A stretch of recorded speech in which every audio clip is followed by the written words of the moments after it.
The Beast's Ruined Bride, Rogues Gone Dirty, Book 1. Written by Bella Moxie.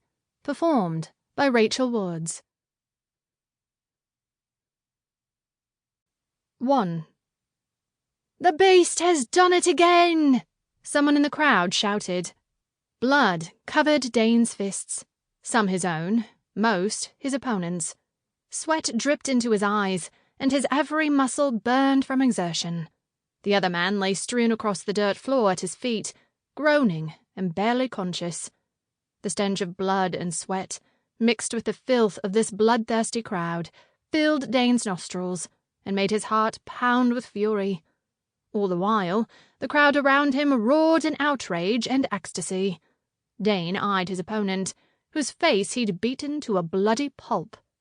The Beast, they called him, and a beast he'd been. It hadn't helped, though. Not even the rush of a fight could appease the sick sense of foreboding, the fear, the frustration, the rage.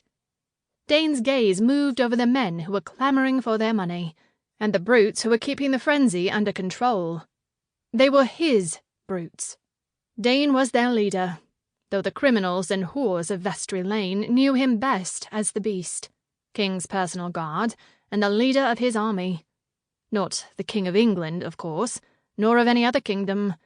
King was anything but royal, though in this narrow cobblestone stretch that separated the best neighbourhoods from the worst, the man known as King might as well have been the ruler of the country, for his power here was absolute. King was watching now from his private seating area above the ring. Like an emperor overseeing his gladiators, the tall, dark, ruthless leader watched it all from the sidelines. Dane got a nod of approval from the fierce overlord, who'd become something of a friend these past 10 years, as much of a friend as a man like the Beast could ever have. But despite all his power, not even King could help Dane now. He'd tried. King had sent his best men out to roam the streets alongside Dane as he'd set out on his quest to find her. Lillian. His Lillian. But she was gone. 3 days now since she'd disappeared, and no one could find her. He'd known before most when she'd been discovered missing. He'd had eyes on her for years now, though she didn't know it. King had his spies throughout the city, but Dane only had eyes on Lillian.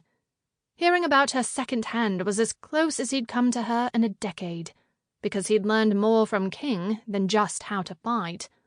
He'd learned how to rise in the ranks, how to gain power and favor. Sample complete. Ready to continue?